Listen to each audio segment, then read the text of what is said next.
Last one, we're going to tight end. We have Darren Waller, who was a breakout last year, versus Zach Ertz, kind of a mainstay at the tight end position now. Darren Waller finished the year as tight end 3. Zach Ertz, tight end 4, while missing one game. On a per-game average, he would have finished just above Darren Waller. Very, very close. ADP right now, Darren Waller is going as tight end 5 off the board, 62 overall.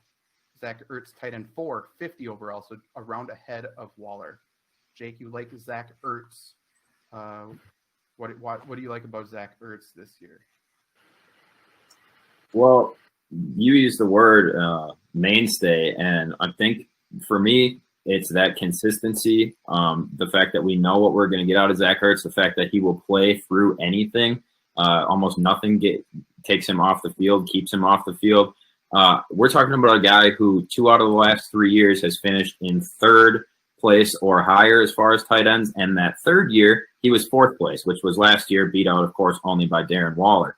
I'd actually like Henry to talk me into Darren Waller, because I personally am not touching anybody on the Raiders. I'm not sure about Josh Jacobs. I'm not sure about Waller. I don't think that that they're just. I don't know what's going to happen this year, but I don't think that they are going to be very successful as a group, as a unit. I'm not sure that Gruden has the group of guys yet that he wants. I think it's getting closer and closer, but I still don't think he's got the quarterback under center that he wants. And until he does, I don't think we're ever going to see the full Gruden offense run to its the best of its abilities. As far as Darren Waller, like you said, he was a breakout. Obviously, a great story behind this guy. He's got a great look to him. Perfect for the tight end position. But it's just a question mark surrounding the team for me, not necessarily surrounding the player that much. Zach Ertz, I know, could take a small step back because Philly loaded up on new offensive talent. Maybe aren't going to demand as much out of Ertz. And obviously last year they were hurt across the board. So Ertz got a ton of looks, a ton of opportunity. So again, I would like to be talking Darren Waller here, but from what I can see and from what I know, I just can't take him right now over Ertz. This one's nip and tuck for me. Very close battle here. So I guess I might be in the minority here, but I like what the Raiders have going on. They've been building, this up here for several years now, and every year it seems to get a little bit closer. And talking about a few underachievers that we had, we were discussing those earlier. Overachievers last year, I think in a lot of ways that was Oakland. I'm not sure that a lot of people had them winning 7 games and winning some of the games that they did. Now, Derek Carr, I'm not sure that he's worthy of going out, and I can't remember exactly what his comments were, but he hasn't exactly had tremendous results during his time under center. He basically he didn't deserve to be hated on or looked down upon the way that people hate on him, which is like, whatever. Right, yeah. That's how everybody feels, I would think.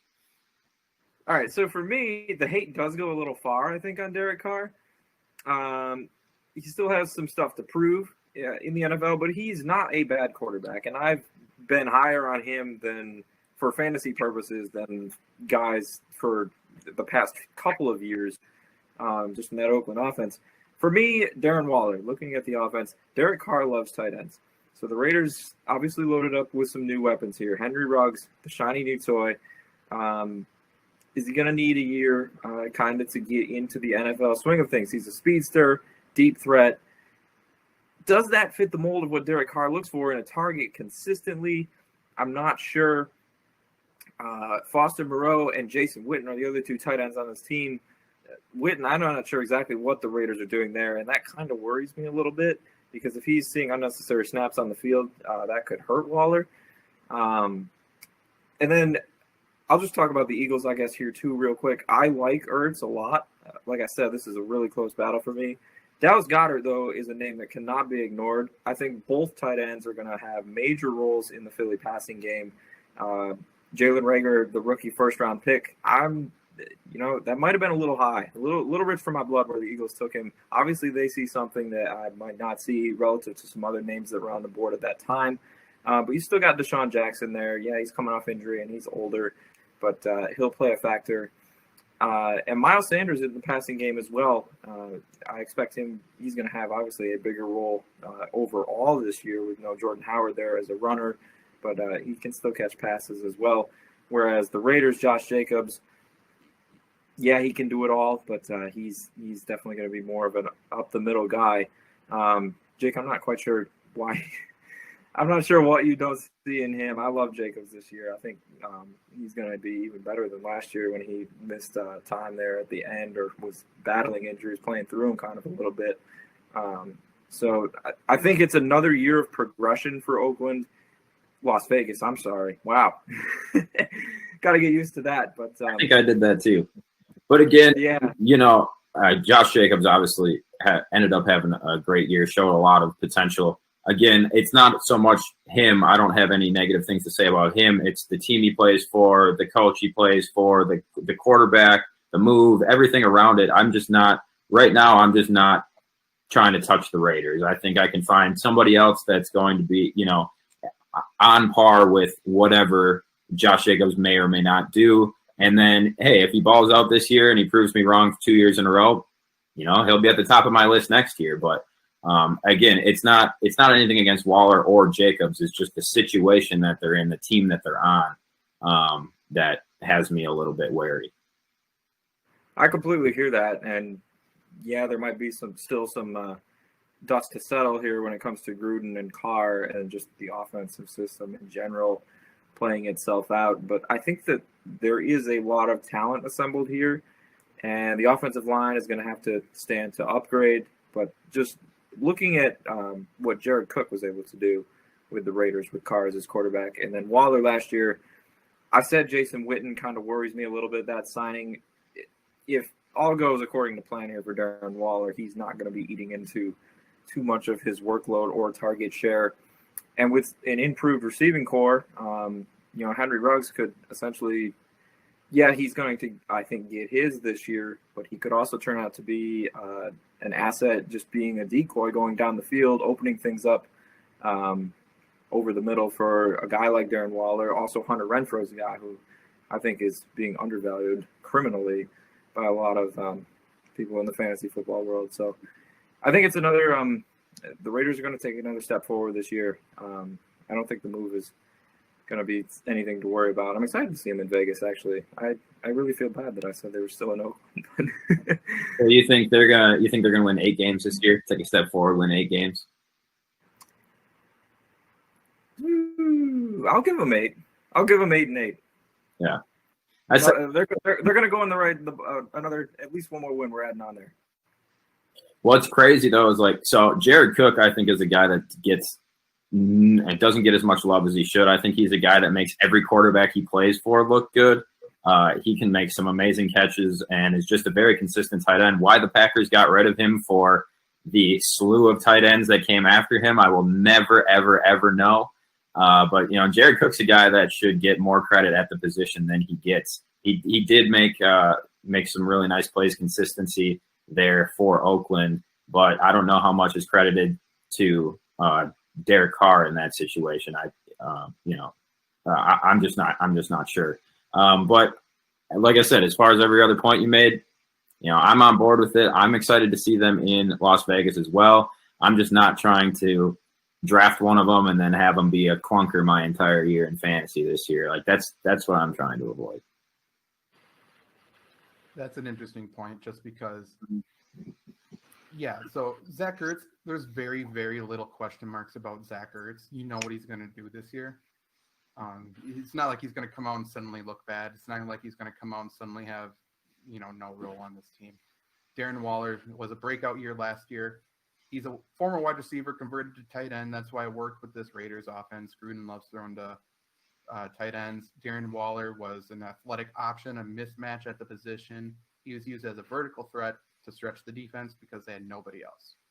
What did the Raiders do? They went out and drafted Henry Ruggs, the best guy who can stretch defenses. Speed, that's stupid. She's just so fast. That hurts Darren Waller. It hurts Darren Waller because he's not going to be that option. He's going to see a lot more underneath targets. PPR, he could see more receptions this year. I fully believe. Yards, think he takes a step back. Touchdowns, I think he takes a step back. And then you can see how he was used. He had 6.3 yards after the catch last year because he caught a lot of open space catches against linebackers. Zach Ertz, there's an article on FlurrySports.com right now, or .org, Jesus Christ, talking about Zach Ertz and how he's going to have a better year this year. Not something I wrote, just a little plug. He had 2.9 yards after the catch last year, and that's mostly because defenses had 4, 6 eyes on him at all times because there was 0 wide receivers at one point. They went out and drafted Rigger to be the Desean Jackson type player when Desean Jackson's not healthy, just to be able to stretch the defenses, make sure the safety actually has to pay attention to somebody else except for either tight end, Dallas Goedert or Zach Ertz. Both tight ends are going to be on the field a lot. I think Zach Ertz could see some targets taken away this year, but I think his overall yardage is going to pick up as a result of other weapons on the field with him. This is a very, very, very close debate for me. And you know, kind of the tiebreaker for me does go back to Jason Witten, the guy that you guys don't know what the hell they're doing.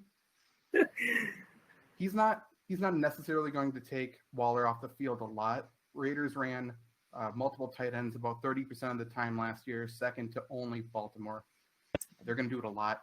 They need a blocking tight end because Darren Waller is not going to block. So they got Jason Witten, who is mostly a blocking tight end. But Waller played 90% of the snaps last year. It's going to come down. He's going to play around 85, 80, which does that hurt his value? Not necessarily. I don't really care about that. But it is another red zone target. I think Waller's overall touchdowns come down. I can look to see how many touchdowns he had here in a second. But that's where I think the main regression for Waller is next season. I have his stats here. 1 second. He had only 3 touchdowns.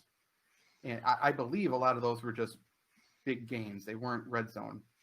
And I just don't think the big gains are going to be there this year. He also has a much, much tougher schedule this year just because of the division getting better and because of non-conference opponents. Zach Ertz still plays in the NFC East. Big advantage. Anyone can. Big advantage for anybody. As much as Cowboy fans like Jake here wants to argue about the NFC East being good. But NFC East is... You're not brand me a Cowboys fan. You're not. I mean, listeners can make up their own mind. You're defending after the first 2 segments. We might have to.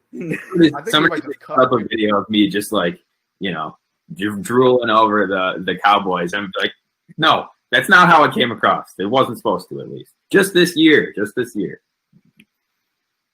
That's what it is every year, Jake. You're a part of the media now. You got to feed into that Cowboys hype. This True. is their year. True. It's always their year.